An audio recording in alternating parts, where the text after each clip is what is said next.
దగ్గర నుంచి మొదలుకొని నిజాం కాలం నాటి చెరువులన్నీ కూడా ఎందుకు కట్టినారు, అసలు హైడ్రా ఇప్పుడు ఏం చేస్తుంది, హైడ్రా ఒకవేళ గనక ఈ చెరువు పరిసర ప్రాంతాల్లో జరిగినటువంటి కబ్జాలు డిస్మాంటిల్ చేయకపోతే మరి ఫ్యూచర్లో ఎటువంటి ప్రాబ్లమ్స్ ఎదుర్కోబోతుందని చెప్పి నిన్న సాయంత్రం senior journalist senior environmental journalist మరి చంద్రశేఖర్ శర్మ గారిని కూడా పిలిచి మనం మాట్లాడడం జరిగింది. సో కొన్ని కోణాలు అవన్నీ కూడా చూసినప్పుడు ఎస్ ఇది ప్రతి ఒక్కరు తప్పు అని అనిపిస్తుంది. అంటే కొంతమంది తెలిసి కొనుక్కుంటున్నారు, కొంతమంది తెలియక కొనుక్కుంటున్నారు. అండ్ ముఖ్యంగా గవర్నమెంట్ ఆఫీస్లో రెరా హెచ్ఎండిఏ లాంటివి అడ్డుగోలు డబ్బులు తీసుకొని అడ్డుగోలు పర్మిషన్స్ ఇస్తున్నారు. సో ఏది జరిగినా శిక్ష మాత్రం ప్రజలకి అంటే సామాన్యులకే పడ్డది. కాకపోతే మనం అడిగేది ఏంటంటే నోటీస్ ఇవ్వండి, వాళ్ళ సామాన్లు తీసుకునే సమయం ఇవ్వండి అని చెప్పి గవర్నమెంట్కి రిక్వెస్ట్ చేయడమే కాకుండా బీపీఎల్ అంటే ట్యాక్స్ కట్టని పేదవాళ్ళు ఎవరైతే ఉన్నారో, ట్యాక్స్ కట్టని వాళ్ళు ఎవరైతే ఉన్నారో, మళ్ళీ కొనుక్కోలేని వాళ్ళు ఎవరైతే ఉన్నారో, సో వాళ్ళందరికీ కంపెన్సేషన్ వచ్చేలాగా చేయండి. వాళ్ళందరికీ చాలా డబుల్ బెడ్రూమ్ ఇల్లు ఖాళీగా ఉన్నాయి, సో అటువంటి డబుల్ బెడ్రూమ్ ఇల్లు కల్పించండి అని చెప్పి ప్రతిరోజు మార్నింగ్ న్యూస్లో నేను కొట్లాడడం జరిగింది. మన ఓకే టీవీ కూడా మోటో అదే. అంటే ఎవరికి కూడా ఇబ్బంది కలగద్దు, ఎవరు కూడా నడి రోడ్డు మీద ఉండద్దు. సో ప్రభుత్వం మానవతా దృక్పథంతో మీరు వ్యవహరించాలి. సో రేవంత్ రెడ్డి గారు అన్నగారికి ఒక రూలు, సామాన్య ప్రజలకు ఒక రూలు అంటే ఎవరు కూడా ఒప్పుకోరు. సో సామాన్య ప్రజల్ని ఎట్లయితే చూస్తున్నారో, రేవంత్ రెడ్డి అన్నని ఎట్లయితే చూస్తున్నారో సామాన్య ప్రజల్ని కూడా అట్లనే చూడాలి. సో వాళ్ళకి సమయం ఇచ్చినట్టు వీళ్ళకి సమయం ఇవ్వాలా. సో ఇవన్నీ కూడా మనం ప్రతిరోజు కొట్లాడుతున్నాం, మాట్లాడుతున్నాం. ఎట్టకేలకు నిన్న రేవంత్ రెడ్డి గారు ఒక స్టేట్మెంట్ ఇవ్వడం జరిగింది, ఇది అందరి గెలుపు. కానీ ఏదో అట్లా డైవర్ట్ చేయడానికి డబుల్ బెడ్రూమ్ ఇస్తాం అంటే కాదు రేవంత్ రెడ్డి గారు, మీరు ప్రతి ఒక్కరికి పట్టా ఇచ్చే వరకు మేము వదిలిపెట్టాం. మీరు నిన్న హెచ్ఎండిఏ కూడా ఇన్స్ట్రక్షన్స్ ఇవ్వడం జరిగింది. అండ్ ఎవరైతే మూసి పరివక ప్రాంతాల్లో ఉన్నారో, అట్లాగే చెరువులు కబ్జా పెట్టి లేకపోతే ఉన్నారో, సో ఎవరైతే అటువంటి వాళ్ళకు పేదలందరినీ కూడా లిస్ట్ కలెక్ట్ చేయండి. లిస్ట్ తీసుకొని వాళ్ళందరికీ కూడా వేరే దగ్గర ఎక్కడన్నా డబుల్ బెడ్రూమ్ ఇల్లు కేటాయించండి అని చెప్పి రేవంత్ రెడ్డి గారు చెప్పడం జరిగింది. సో చూడండి, ప్రశ్నించే గొంతు అనేది ఎంత పవర్ఫుల్ ఉంటుందంటే, సో మన ప్రశ్న న్యాయం వైపు ఉన్నప్పుడు, మన ప్రశ్న నలుగురు బతుకుల్లో వెలుగు నింపుతుందన్నప్పుడు, మన ప్రశ్న ఎట్లీస్ట్ ఒక్కడనన్నా మార్పు తీసుకొస్తుందన్నప్పుడు ఆ ప్రశ్న మంచిదే. ఈ విషయం ప్రతి ఒక్కరు కూడా గుర్తుపెట్టుకోవాలి. సో నేనేమంటున్నా, దేని గురించి ఆలోచించి ఏదైనా సరే ధైర్యంగా ఎదుర్కోవాలి. తప్పుని తప్పనే చెప్పాలి, ఒప్పుని ఒప్పనే చెప్పాలి, అది ఏ ప్రభుత్వం అయినా. మరొక్కసారి రేవంత్ రెడ్డి గారికి ఈ సందర్భంగా మీరు ఏదైతే బిలో పావర్టీ ఉన్న వాళ్ళకి మీరు డబుల్ బెడ్రూమ్ ఇల్లు ఇస్తామన్నారో, అండ్ అదే రకంగా రంగనాథ్ గారు ఒక దృష్టిలో పెట్టుకోండి. మొన్న ఆదివారం వస్తే చాలు అందరి గుండెలు పగిలిపోతూ ఉన్నాయి. ఎప్పుడు ఎవరు ఇల్లు కులగొడుతున్నారో తెలియనటువంటి పరిస్థితి. రెంట్కున్న వాళ్ళ సామాన్లు కూడా తీసుకోవట్లేదు. మళ్ళీ ఈ నీచమైనటువంటి ప్రక్రియలు మానుకోండి రంగనాథ్ గారు అని చెప్పి నేను మరొక్కసారి తెలియజేస్తూ, వాళ్ళకి సమయం ఇవ్వాలి. మళ్ళీ ఆదివారం వస్తుంది, ఇంకా 2-3 రోజులే ఉంది. సో బిక్కుమంటూ ఎందుకు వీళ్ళు హైడ్రా పేరుతో ఆదివారమే ఎందుకు వీళ్ళు డిస్మాంటిల్ చేస్తున్నారు, ఎందుకు బుల్డోజర్ పెడుతున్నారు అంటే, కోర్టులు ఉండవు అక్కడ, కోర్ట్స్ ఉండవు, సాటర్డే సండే హాలిడే ఉంటుంది కాబట్టి. సో ముఖ్యంగా ఎవరు ఎక్కడ కోర్టుకు వెళ్ళడానికి వీల్లేదు అన్న ఉద్దేశంతో ఇక సామాన్యంలో కోర్టుకు వెళ్ళే పరిస్థితి ఎట్లుంటుంది సార్? నేను చెప్పేది ఏంటంటే, మీరు ఏదైనా రేవంత్ రెడ్డి గారు పులి మీద స్వారీ చేస్తున్నారు. ఆ పులి మీద స్వారీ చేసే సమయంలో ముఖ్యంగా పొలిటికల్ ఇన్ఫ్లుయెన్స్ అవుతుంది ఇక్కడ. అంటే పొలిటికల్ లీడర్లను ఒకలా, వాళ్ళకి సంబంధించినటువంటి ఆస్తులను ఒకలా, అండ్ మిగతా వాటిని ఒకలాగా చూస్తున్నారు, మిగతా సామాన్య ప్రజలను ఒకలాగా చూస్తున్నారు.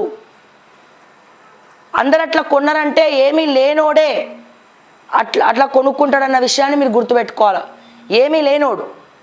ఏమీ లేనోడంటే ఎటువంటి బతుకు దయానీయ పరిస్థితి, చెరువు అవుట్స్కట్స్లో ఉంటున్నారు, తక్కువ రేటుకి వస్తుందో లేకపోతే ఇక్కడ ఉంటే మమ్మల్ని ఎవరు డిస్టర్బ్ చేయరనో, ఇటువంటి ఒక ఉద్దేశంతో వాళ్ళు వ్యవహరిస్తారన్న విషయాన్ని రేవంత్ రెడ్డి గారు గుర్తుపెట్టుకోండి. మీరు నిన్న మేము కొట్లాడింది అదే.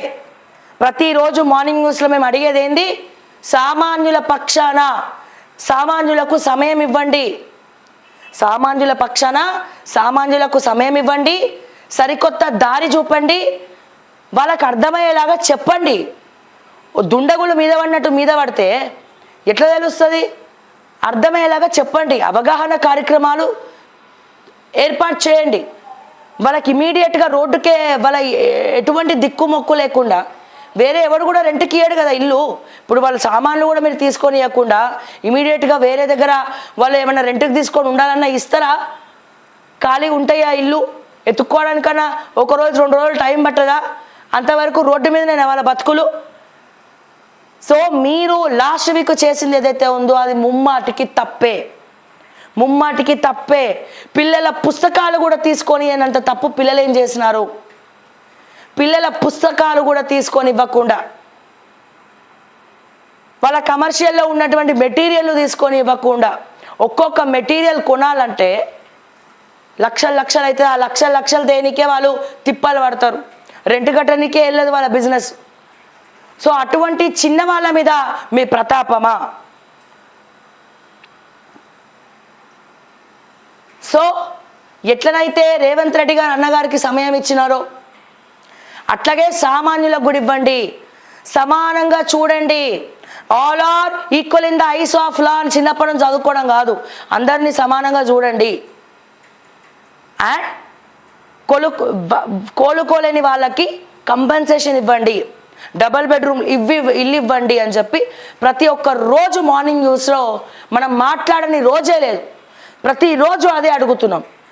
ఎట్టకేలకు నిన్న రేవంత్ రెడ్డి గారు ఒక మెట్టు దిగి మూసీ పరివాహక ప్రాంతాల్లో ఏవేవైతే ఉన్నాయో సో అక్కడ లిస్టు తయారు చేయండి, వాళ్ళకి ముందుగానే డబల్ బెడ్రూమ్ ఇల్లు కేటాయించండి, లేకపోతే వేరే ఇంకెక్కడన్నా వాళ్ళకు ఒక షెల్టర్ ఇవ్వండి, ఇచ్చిన తర్వాతనే వాళ్ళ జోలికి వెళ్ళండి అని చెప్పి నేను రేవంత్ రెడ్డి గారు చెప్పడం జరిగింది.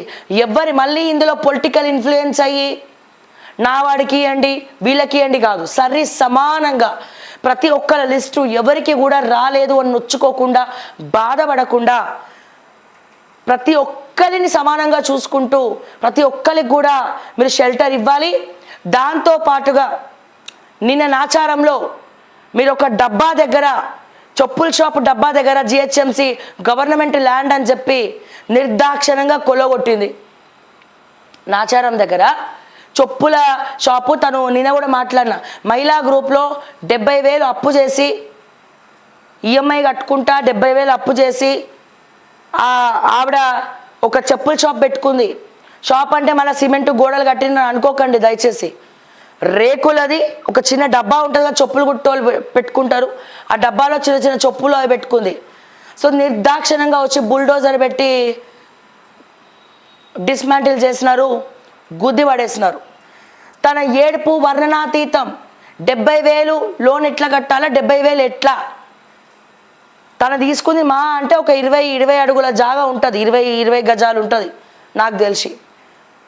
జస్ట్ అక్కడ బస్ స్టాప్ పక్కన వేసుకొని కూర్చుంటారు కదా, ప్రభుత్వ భూమి అనే, మళ్ళీ అది చెరువు కాదు ఏం కాదు, ప్రభుత్వ భూమి అట, అక్కడ ఉండద్దట. అందుకని వీళ్ళు పోయి డిస్మాంటిల్ చేసినారంట.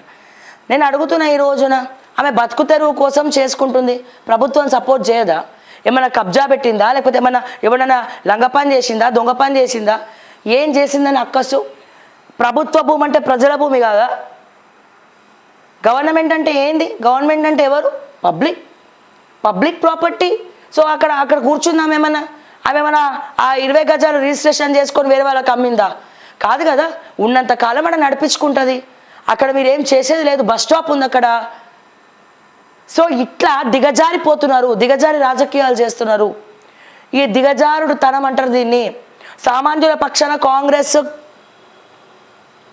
కాంగ్రెస్ మొత్తాన్ని నేను ఏ సామాన్యుల పక్షాన అయితే కాంగ్రెస్ ఉంటుందో, మరి సోనియా గాంధీ గారికి లేకపోతే ప్రియాంక గాంధీ గారికి రాహుల్ గాంధీ గారికి ఈ విషయం తెలీదా లేదా నాకు తెలియదు, కానీ సామాన్యులనే దెబ్బ కొడుతున్నాడు రేవంత్ రెడ్డి, సామాన్యులనే దెబ్బ కొడుతున్నాడు. సో ఆవిడకి కూడా ఆవిడ తీసుకున్నటువంటి లోన్ పైసలు మీరు ఇచ్చేస్తారా? 70,000 రూపాయలు అయింది ఖర్చు, 70,000 రూపాయలు మీరు ఇస్తారా? ఇది నేను రేవంత్ రెడ్డి గారికి డైరెక్ట్గా వేస్తున్నటువంటి ప్రశ్న. అండ్ ముఖ్యంగా ఇది ఇది ఇదంతా మీ మెడకే చుట్టుకోపోతుంది రేవంత్ రెడ్డి గారు. నేను మళ్ళా చెప్తున్నా, ఇదంతా కూడా రేపటి రోజున మీ మెడకే చుట్టుకోబోతుంది. ఇవన్నీ కూడా వేలెత్తి అనుముల రేవంత్ రెడ్డి గారిని చూపిస్తాయి. సో నిన్న కూడా మేము ఒక సొల్యూషన్ ఇచ్చినాం. నిన్న జరిగినటువంటి హైడ్రాకి సంబంధించిన సబ్జెక్ట్ లైవ్లో విశ్లేషణ ఇచ్చుకుంటూ ప్రాబ్లం క్రియేట్ అయింది, దానికి సొల్యూషన్ ఏంది, ఏ రకంగా ఎవరికి కూడా ఇబ్బంది లేకుండా ఈ ఏదైతే ఆపరేషన్ ఉందో దీన్ని మొత్తం కూడా కరెక్ట్గా క్లియర్ చేయాలి. కొంచెం అటు ఇటు అయినా పులి మీద స్వారీ చేసినట్టే, మింగేస్తుంది పులి. సో ఇది నేను డైరెక్ట్గా రేవంత్ రెడ్డి గారికి చెప్తున్నా.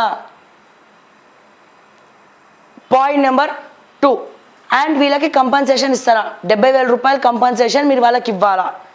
పాయింట్ నెంబర్ 3, 10 రోజుల నుంచి నేను గర్వంగా చెప్పుకుంటా, బరాబర్ చెప్పుకుంటా, చేయనోడే చేసిన అని చెప్పుకుంటున్నప్పుడు డబుల్ బెడ్రూమ్ ఇల్లు ఇవ్వాలి, కంపన్సేషన్ ఇవ్వాలని చెప్పి కుళ్ళగొట్టిన వాళ్ళ తరపున పొద్దున్న లేస్తే రాత్రి వరకు ఇదే స్క్రీన్ దగ్గర నించొని మొత్తుకుంటా ఉన్నాం.